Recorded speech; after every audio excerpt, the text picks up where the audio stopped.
Good afternoon, ladies and gentlemen. I'd like to particularly thank our dear Secretary for raising this occasion, our other secretaries from the different Secretary Gil, Secretary Robles, Undersecretary Manzan, and Secretary Solidum for the Undersecretary for DRN. So we're here today to basically present what the plans are of the government with respect to how we could engage the private sector or the business basically of the business sector in its potential investment or involvement in space activities. The outline of my presentation is as follows. First, I'm going to give you an overview of the space technology application sector and its economic value because I think Secretary Enrico already presented a very good overview, even a history.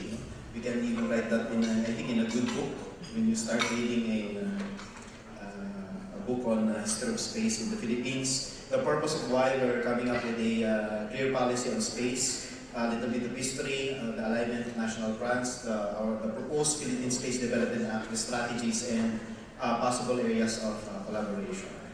So basically, when we talk of space policy, we talk of interdisciplinary rules, guidelines, and strategies which draws on the fields of economics, history, aerospace studies, space activities in their political, economic, industrial, legal, and cultural and social context. One time I attended a forum on space policy, and one of the things that we were trying to discuss then was the accountability or the responsibility of a criminal event that happens in space. Sino daw may sala pag nagpatayan yung dalawang astronaut? What laws could govern it? So it's under these things about space policy and space. Actually, they call it space law. And then, yeah, as I mentioned, ito po yung parang history.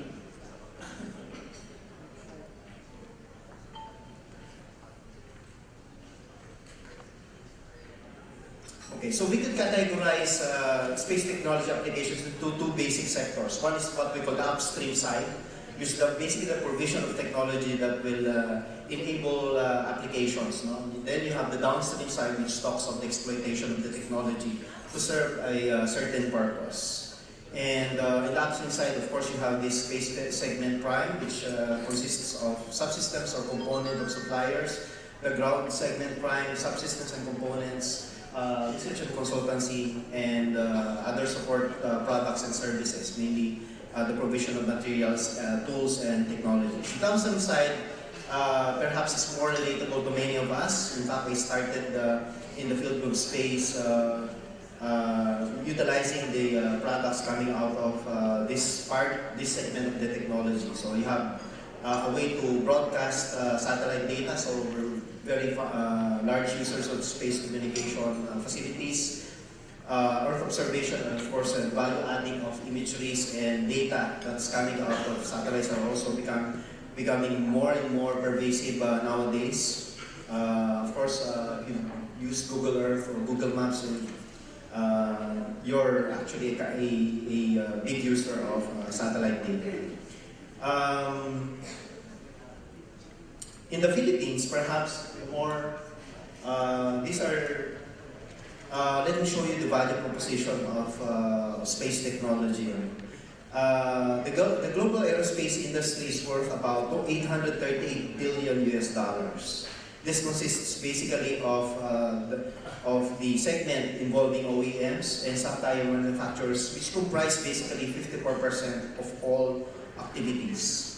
In order for us to realize the value of this space technology, we could relate it to some of its applications on different segments, such as commercial activities by providing products and services. It could lead to productivity and efficiency by way of diagnosing and prescribing certain solutions in the production sector, for example, that will prop up our economy. And then one of the logic of having a space technology, enabling space technology sector is its role in providing information necessary for economic development, especially in the regions, by making maps available that are used for planning, for decision making, for creating policies, and on the grassroots level management of resources and the environment. Space technology has also been used intensively in providing timely information for purposes of disaster risk reduction and hazard mitigation.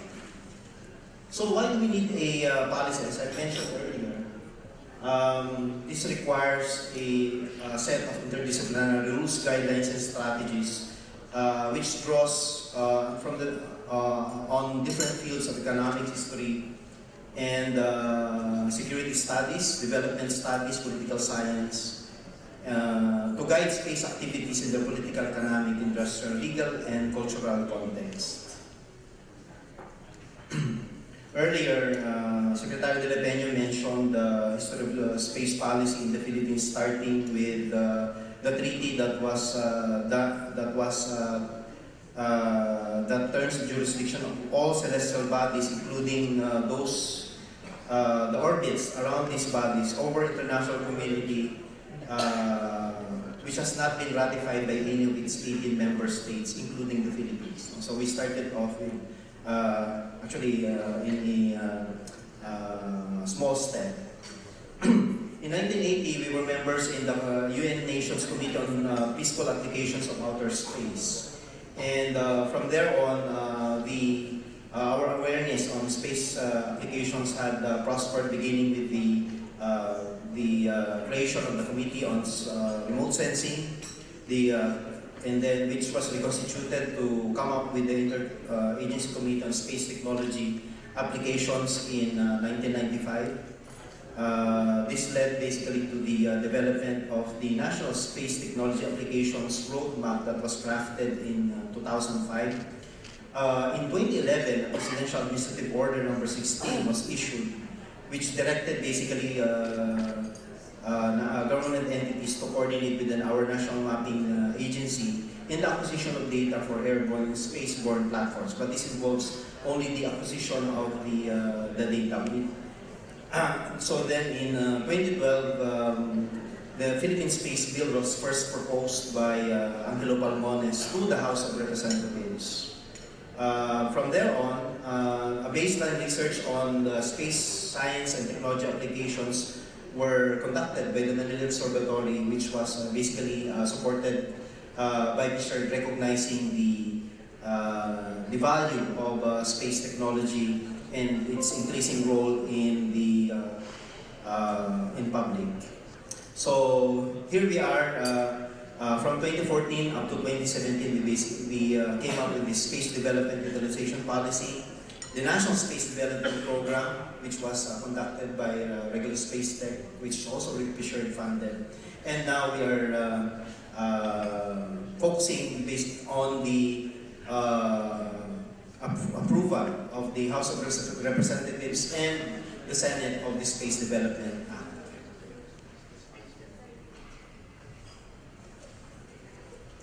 So basically, these space technology applications are aligned with the key national plans of our government. This is aligned with the Philippine Development Plan, the National Security Policy, and the Harmonized National Research and Development Agenda of the Department of Science and Technology. Essentially, what the Space Development Act includes a section on the utilization policy, which says that the space development shall serve as the country's primary strategic roadmap for space development, and it shall embody the country's central goal of becoming a space-capable and space-faring nation within the next decade. The space initiatives of the country. The first was to safeguard the Philippines' sovereignty, territorial integrity, and national interest, and the right to self-determination as mandated by our Constitution. The second was to support and to commit to national development of science and technology that that shall foster patriotism and nationalism through the development of space technology. And one of the key policies of this act is access to space and its environs as a sovereign right. And of course, we also recognize the urgent need to create a unified strategy for space development and utilization to keep up with our neighbors. We also have to ensure that there is official representation in the international space community, and that has been being undertaken, although sometimes on an ad hoc basis. So this Space Act basically ensures that we are duly represented. And we have to also ensure that we abide by various international space treaties and principles. The Philippine Space Act also provides for a framework of space policy in key development areas, particularly national security and development, hazard management and climate studies, space research and development, space industry capacity building, space education and awareness, and international cooperation. Thus, the Philippine Space Act calls for the creation of the Philippine Space Agency to serve as the central government agency to address all national issues and activities related to space, science, and technology applications. The role of the Philippine Space Agency basically is to create a robust and thriving space industry to support the country's economic growth. It also seeks to improve productivity and competitiveness of other industries through the development of new services. So this is basically where our partners from business would come in. We wanted to create basically a space industry development agenda, and we want to offer high-value products and services. We want to partner with the industry as well as our traditional partners, the academy, to make this happen and provide incentive programs for the academic industry to make this happen. To give you an overview of the potentials of the country for fostering space technology, for fostering space industry, the one that you see on screen are the different aircraft and spacecraft development, production, maintenance, and support facilities that are already located in the Philippines. So we're not really starting from scratch, but rather we are starting off at on a very high ground. The space technology applications industry could be categorized as composed of different activities related to space innovation, utilization, products and services, including those that are used for communication. We're all very much familiar with space communication or satellite communication. Navigation is one, navigation and positioning. A lot of people involved in the aviation as well as in the natural resource sector in its use of navigation equipment. We also have to endeavor to increase the base of user equipment suppliers. And of course, we have to grow this set of natural service providers, research and consultancy. Why do we need, or why do we position ourselves basically in developing the space industry? Because we think that we have a captured market in aerospace, satellite manufacturing, and launching. We have a big market for satellite phones and telecommunication services. We export projections of about 1.5 billion in the next 10 years. And we project over 0.5% share of the 2022 GDP.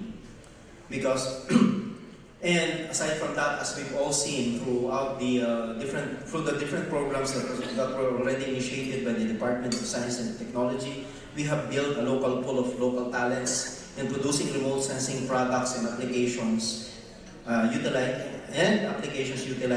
navigation satellite systems. So our agenda coming into this space forum basically is to engage people from our partners from the business sector in areas that we could possibly cooperate. One of them is to help us craft the development agenda for the space industry. Yeah.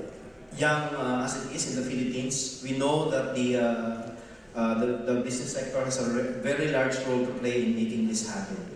We wanted to offer high-value products and services locally and abroad. So we are not just building space business for the Philippines, but also are seeing the potential that we will be able to deliver also the same products and services to our neighbors, to the region, and perhaps to the international community. We want to also plan and implement joint projects and activities, including, of course, education and training programs and exchange of experts.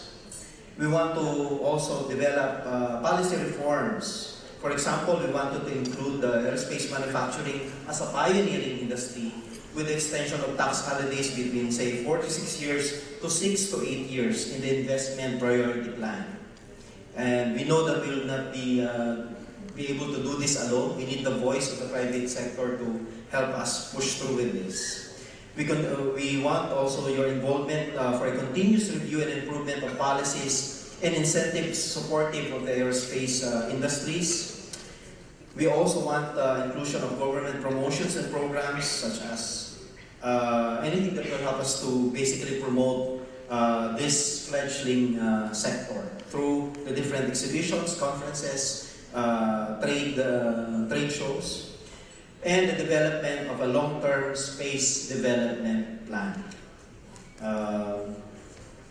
So these are all that we have so far, and we are counting on your contributions. We are counting on on the knowledge, on the information that you will have provide to us to craft this space development agenda, space industry development agenda, better fitted for the country.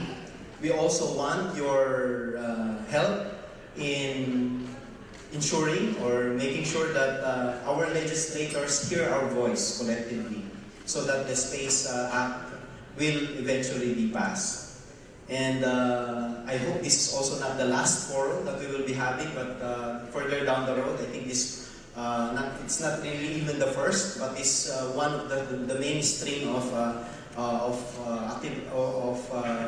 meetings that we will have together. So we thank you very much for your presence today, and we hope to see you in other activities. Thank you very much.